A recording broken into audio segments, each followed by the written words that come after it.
খুব সহজে আমি আজকে 7টা পয়েন্ট আপনাদের মাঝে শেয়ার করব। কি আঁকাই ছিল দেখেন তো, ডিম ডিম মনে হতে পারে আপনাদের কাছে। You learn more thing but you didn't speak out your mouth.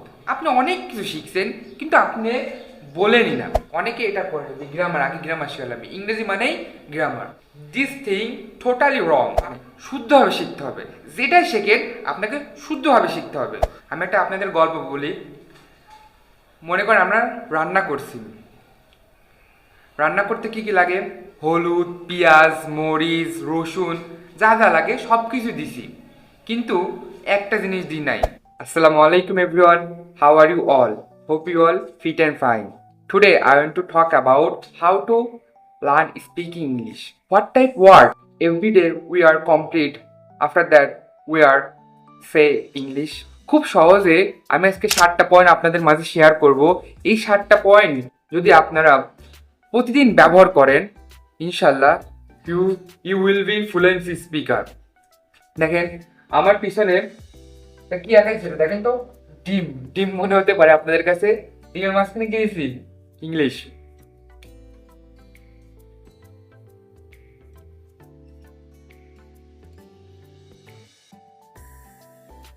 Listening very important.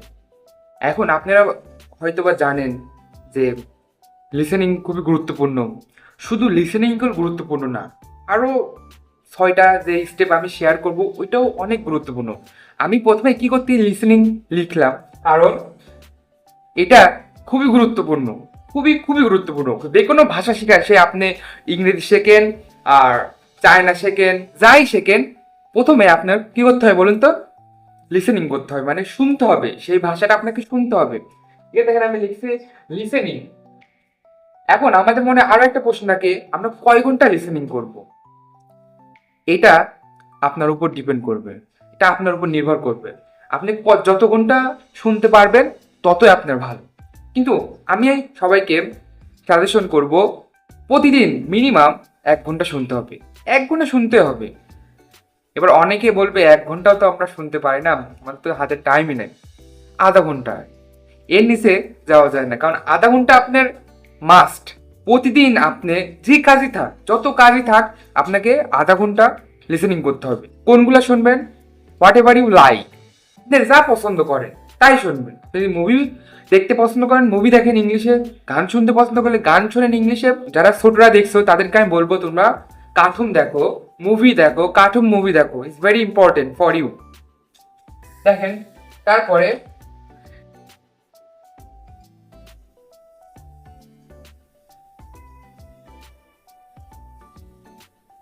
Speaking, দ্বিতীয় নম্বরে আমি রাখছি speaking. It's very important. You learn more thing but you didn't speak out your mouth. আপনি অনেক কিছু শিখছেন কিন্তু আপনি বলেনি না। আপনি যে প্রতিদিন যে vocabulary, commanding sentence and various type word আপনি যে শিখছেন, ওইগুলোকে আপনি ব্যবহার করছেন প্রতিদিন? এগুলো ব্যবহার করতে হবে। My dear brother and sister, you everyday say English. এবার স্পিকিং কিভাবে করব? এবার অনেকে ভাবে তো আমার তো পার্টনার নাই, আমি তো কারোর সাথে স্পিকিং করতে পারি না। No need partner, you your partner. You go to in front mirror, আয়নার সামনে চলে যান, যাই নিজের সাথে কথা বলেন। আপনার, আমার জানার মতো সবার হাতে একটা স্মার্টফোন আছে, এই স্মার্টফোনে ভিডিও করেন ব্লগিং টাইপের। আমি যেভাবে করছি দেখেন, আমি বলে এখনো করি। আমি যখন রাস্তাতে হাঁটি, বাসায় থাকি, তারপরে আমি যখন আমার হাতে মোবাইল থাকে তখন আমি ব্লগিং করি। আমি যখন রাস্তাতে হাঁটে আসি, আই ডিসক্রাইব দ্য এনভায়রনমেন্ট, মানে আমি যে পরিবেশ, আমি যে পরিবেশের মধ্যে দিয়ে হাঁটি, ওই পরিবেশটা আমি ডিসক্রাইব করি, মানে বর্ণনা করি ইংলিশে। আমি বর্ণনা করি ইংলিশে। আমি যখন বাসায় থাকি অনেক কথা বলি নিজের সাথে। মাঝে মাঝে আমার মা বলে কি কি করছে আমার ছেলে, কার সাথে কথা বলছে তারপরে বুঝতে পারি যে হ্যাঁ, ইংলিশ মনে হয় প্র্যাকটিস করছেন। এভাবে নিজের সাথে নিজেই কথা বলুন। যখন আপনি বাইরে আসছেন, যখন হাঁটছেন রাস্তাতে, কি দেখছেন আপনি, ওইটাই ইংলিশে বলার চেষ্টা করেন। এভাবে আপনি বর্ণনা করেন, প্রত্যেকটা বিষয় বর্ণনা করেন। আর যখনই আপনার মনে হবে যে না একটা ভিডিও করি, যখনই মনে হয় আমি আমার নিজেকে দেখবো, তাহলে আপনি ভিডিও করেন, ব্লগিং ভিডিও, যা মন চায় আপনার, যেটা আপনার বলতে ভালো লাগে সেটাই আপনি ভিডিও করেন এবং সেই ভিডিওটা দেখেন এবং দেখেন আপনার কি সমস্যা ভিডিওতে। আপনার মামলিং প্রবলেম, না আপনার ইংলিশে কোনো ওয়ার্ড মিস্টেক আছে, don't deliver your right pronunciation, আপনি কি সঠিকভাবে শুদ্ধভাবে আপনি কি বলতে পারছেন না বলতে পারছেন না, এটা আপনি যাচাই বাছাই করেন। After that you easily find out your mistake. আপনি সহজে আপনার ভুলটা ধরতে পারবেন যে আমি ভিডিওতে কোথায় ভুল করছি, আমার কি প্রোনাউন্সিয়েশনে ভুল গেছেন, না আমার জড়তা হচ্ছে মুখে, আপনি ধরতে পারবেন, নিজের ভুল নিজে ধরতে পারবেন। এবার দেখেন, আচ্ছা এবার অনেকে বলে কয় মিনিট হলো স্পিকিং করবে, এটার কোনো নির্দিষ্ট কোনো টাইম নাই, আপনার ইচ্ছা মতন আপনি স্পিকিং করবেন, তবে প্রতিদিন করতে হবে, প্রতিদিন বলতে হবে। আমি যদি আপনাকে বলি, যদি বলেন আমি যেভাবে স্পিকিং করি, আমি যেগুলাই শিখি ওইগুলাই বলার চেষ্টা করি। ইটস ভেরি ইম্পর্টেন্ট, এটা অনেক গুরুত্বপূর্ণ।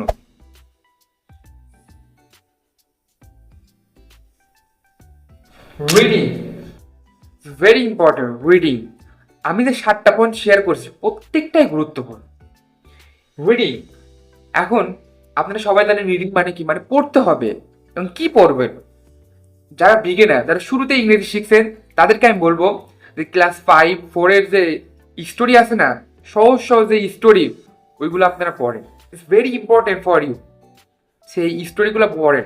দেখেন এখন রিডিং পড়লে কি উপকার হবে আপনার, রিডিং পড়লে আপনি বুঝতে পারবেন যে এই সেন্টেন্সের পর এই সেন্টেন্স আসছে, তারপর এই সেন্টেন্সের পর এই গ্রামার ব্যবহার হয়েছে। আপনি সেন্টেন্স মেকিং কিভাবে হয় এটা আপনি সহজে ধরতে পারবেন এবং বুঝতে পারবেন।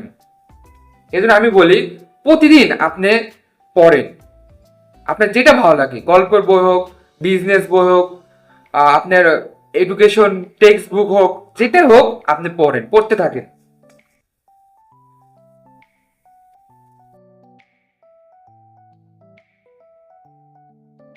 তারপরে দেখেন আমি লিখছি রাইটিং, এটাও অনেক গুরুত্বপূর্ণ।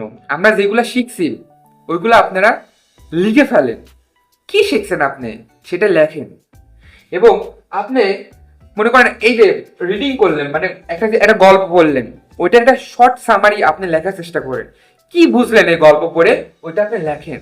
এবং আপনি যে ভকেবুলারি মেমোরাইজ করছেন, মানে মুখস্থ করছেন, ওইটা লিখে ফেলেন। যে সেন্টেন্সটা আপনি মুখস্থ করছেন বা যে কমান্ডিং সেন্টেন্সটা আপনি মুখস্থ করছেন ওইটা লিখে ফেলেন। লিখলে কি হবে, আপনি সহজেই এইটা মুখস্থ করতে পারবেন।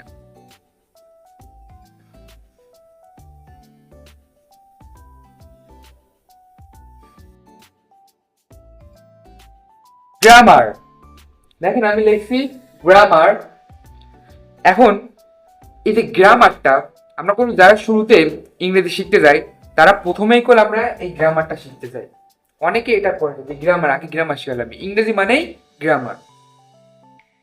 দিস থিং টোটালি রং। আপনি কোনো পরীক্ষার জন্য প্রস্তুতি নিচ্ছেন না যে আপনাকে প্রথমেই গ্রামার শিখতে হবে। আপনি এখানে কি শিখতে আসছেন, আপনি কি শিখছেন, আপনি নিজেকে প্রশ্ন করেন। আপনি ভাষা শিখছেন, ভাষা শিখতে হলে প্রথমেই আপনার গ্রামার লাগবে এমন কোনো কথা নাই। You just think your childhood time.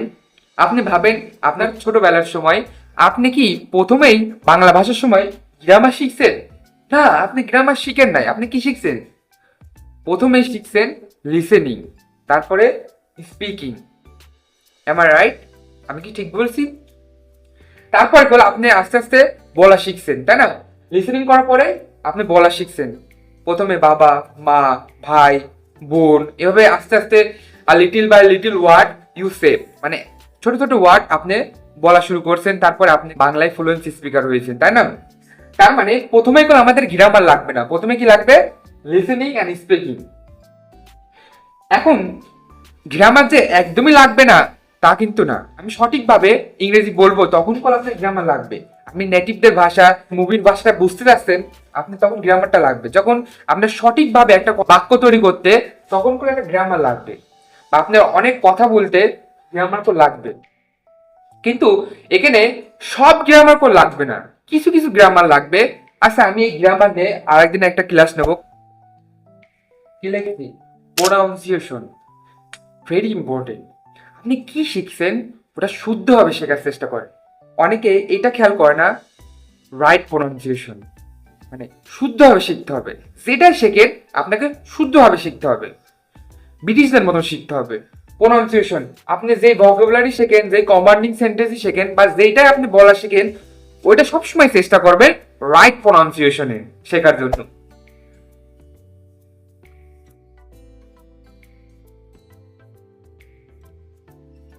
কি লেখছি? Vocabulary very important. When you decide to deliver speech, you need vocabulary. আমি একটা আপনাদের গল্প বলি। মনে করেন আমরা রান্না করছি, রান্না করতে কি কি লাগে? হলুদ, পেঁয়াজ, মরিচ, রসুন, যা যা লাগে সব কিছু দিছি, কিন্তু একটা জিনিস দিই নাই, সেটা হলো লবণ। রান্নাটি কি স্বাদ হবে? রান্নাটি খেতে মজা লাগবে না। অন্যান্য আইটেম একটা জিনিস মিস করছেন, কিন্তু আপনি লবণ দিয়ে রান্না করছেন, রান্নাটা বল স্বাদ লাগবে, স্বাদ লাগবে না? হয়তো একটু স্বাদ কম হবে, কিন্তু স্বাদ লাগবে, আপনি খেতে পারবেন। তেমনি ইংলিশে ভোকাবুলারি না জানেন, আপনি সঠিকভাবে ইংরেজি বলতে পারবেন না। আপনি অল্প কিছু ভোকাবুলারি জানেন, অল্পই করে আপনি ইংরেজি বলতে পারবেন। আর আপনি যদি অনেক ভোকাবুলারি জানেন, you describe everything. I hope you all understand. Thank you very much. You patiently listen. Have a good day. Assalamu alaikum.